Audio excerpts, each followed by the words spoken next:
The return of my Coin Lady channel brings me much joy. We are here to help with the tokenization of physical assets. The current value of all markets, which is not yet tokenized, is around $1.64 quadrillion. Examine the tokenized items, guys.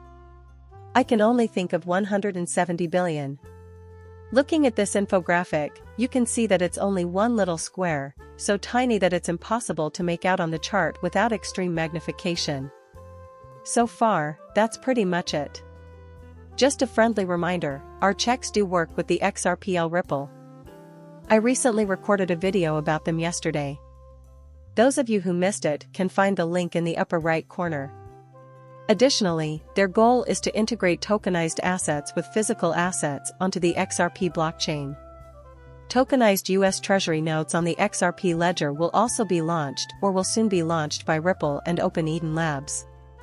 This is the kind of stuff we should all be excited about, you guys. Sure, we're here in the big scheme of things, alright? Passionate Technologists of the year 2024. Their early adopter percentage was at 13.5%, and they made up 2.5% of investors. Since we haven't even reached the edge of the chasm yet, it is still early in our journey. At this point, it will begin to gain momentum. Most people will adopt soon. We are approaching the pinnacle. I don't know if I should just throw a number at it, 2030, 2035, and then it will drop off, but I suppose we might think about it. Think about it this way, when the internet first came available, how quickly did your family opt to connect? Those of you who are, like, 40 years old or older likely remember those times. You might not if you're under the age of 40. On the other hand, I am certain that it was around 1997. Certainly, it was not in 1996 or earlier. It was the most amazing thing ever when I met some households that had internet in 1995 and 1996. My mom finally said, "Alright, we're going to get the internet in 1997. By the time you get to the year 2001, 2002, or 2003, the vast majority of individuals had internet access, and by the time you get to the year 2000, even more families had it. It eventually became the norm after that. The only ones who didn't have access to the internet were your 90-year-old grandparents. That, then, is only one perspective. And then you take that same concept and apply it to cryptocurrency. This is our current situation, guys. What tokenization looks like on blockchains like the XRPL and how this market will develop are still in their infancy. Please tell me how the increasing demand for these cryptocurrencies would lead to a gradual increase in token price. I mean, XRP is currently trading at roughly 57 cents, but that won't last forever. As time goes on, that will change. This will alter when the XRP ledger and its enormous capacity are used by more and more businesses, leading to widespread blockchain adoption. It was Mike Manfield who brought this to our notice. Take a look at this. The complementary efforts of businesses that have previously worked with Ripple also contribute to this. Amazon, Santander, and Visa are all cooperating here. Santander has been Mike, you know. Mike brings it up in this section. They've been an ally to Ripple for a while. The acquisition of Earthport in 2019 or 2020, along with Amazon, has linked Visa to Ripple since 2016. How many of you remember this? It's Ripple's AWS partner profile. You may find this on aws.amazon.com. Items from a few years ago, including RippleNet, the X, Current, Quick, and XVIA. So, back then, they were testing the RippleNet. Okay, folks, get this, Visa credit cards will soon be available in Germany, from Amazon and Santander. Customers are not need to create a new bank account or pay an annual fee to use the card. Customers can earn credits that can be used for purchases on Amazon.de when they shop on and off Amazon.de with the Amazon Visa. On Amazon.de, consumers who pay with Visa can receive 1% rewards. Wherever else they can use their Amazon Visa, they will earn 5% back on all purchases. In addition to the 2% cash back, Prime members also get other benefits. These are just a few of the benefits that users may enjoy with this incentive tracking feature, guys. They are trying to find a way to get people to use their product, so they made the balance feature easy and intuitive on the Amazon Visa app and made it possible to redeem points when you shop on Amazon.de. It stands to reason that they will reward customers if they show a strong interest in this product. Since this is yet another use case for blockchain technology, it seems like many of these point systems will be built on the blockchain as well. I mean, I have no idea if they're using the XRP ledger or not. This article doesn't say specifically, but given that these guys are all partnered with Ripple, it's likely that they are. If they aren't, they might be teaming up with one of those smaller companies developing on the XRP ledger to manage their client point system.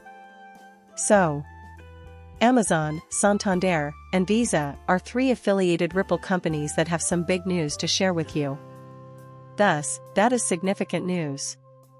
Also, the CTO of Ripple, XRP Crypto Wolf, has shed light on an important XRPL function, which I thought was worth mentioning. Regarding the new clawback feature, David Schwartz did offer some insights. I don't know how many of you have been keeping up with the XRP ledger news, but this feature has evidently continued to be talked about in the XRP community. David Schwartz's latest insight has shed some light on its significance and how it works. Schwartz claims that fixing errors in the ledger is the main goal of the clawback tool. The good news is that there is a clawback option in case it turns out to be wrong. He went on to remark that the ledger is inherently flawed if digital assets stand in for a legal obligation, and the token suggests that the obligation exists despite the legal system stating otherwise.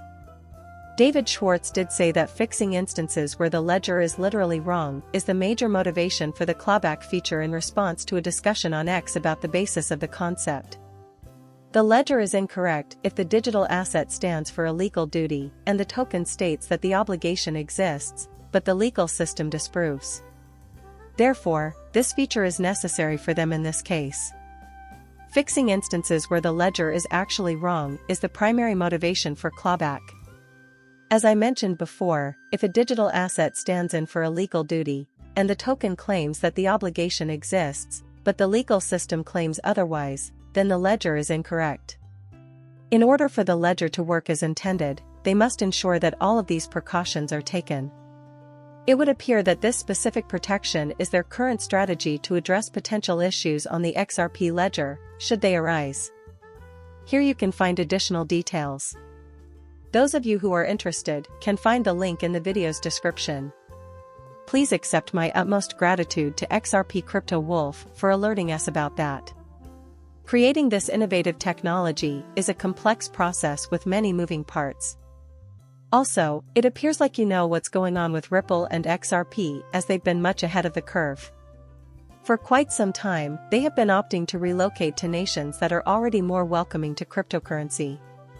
Here, Token Ice brings this up. Dubai, in the United Arab Emirates, and Ripple XRP have far deeper ties than you might expect. This week, we learned that they had partnered with the DIFC.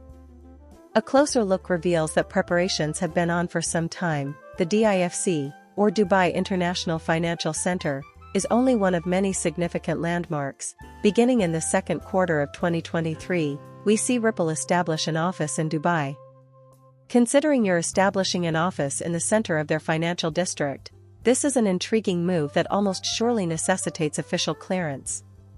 It appeared that this was the driving force behind all the achievements in Dubai that we have witnessed today in Ripple.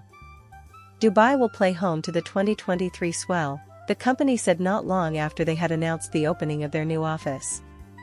After that, XRP received official approval from the Dubai Financial Services Authority, making it one of the first virtual assets to receive such affirmation from the DSA. Have you all seen the domino effect? You know, when something good happens, it usually triggers a cascade of additional good things. Perhaps that is simply an indication of how Dubai functions. I'd be surprised if that wasn't also an option. Because of this, many people see Ripple, the first utility token to be accepted by the DFSA, as being significantly more crypto-focused than earlier this year in July. We witnessed the DSA formally approve Ripple XRP for a license to regulate virtual assets. This opens up more straightforward uses for XRP in the DIFC. We arrived here since using XRP for international transfers inside Dubai was not only possible, but also completely legal. Now, Ripple formally partnered with the DIFC, and that happened only 2 months after we saw this permission with the VARA. This partnership's objectives include positioning and integrating DLT with traditional, big, strategic institutions, and driving DLT use for real-world utility within the DIC. In other words, let's take baby steps and work our way out. Being an early adopter in Dubai, a world-renowned financial hub, presents immense opportunities for Ripple. It appears that they have been making preparations for the financial shifts in Dubai even before all the rippling emerged. The MENA region accounts for almost 20% of Ripple Payments customers. Take note that I have a few associates. Being the first Saudi bank to join and use Ripple, QNB, RippleNet, and Ripple Payments, SAB is making history. Ripple, Al Hanzari Bank, and RAK Bank are all ways that Lulu accepts payments, the latter two allow for instantaneous transfers to India. The term Bank Fujra refers to money sent back to India. Lulu, the CIB, blockchain, and NFT facilitate cross-border payments in Egypt. Thus, it is quite prudent for Ripple to establish an office in Dubai, as they have already done. Tokenization, decentralized ledger technology, DLT, payments, CBDC development with more UAE central banks, and countless other possibilities are now within reach. My video's viewers have my gratitude. Bye for now, and please subscribe and like my channel.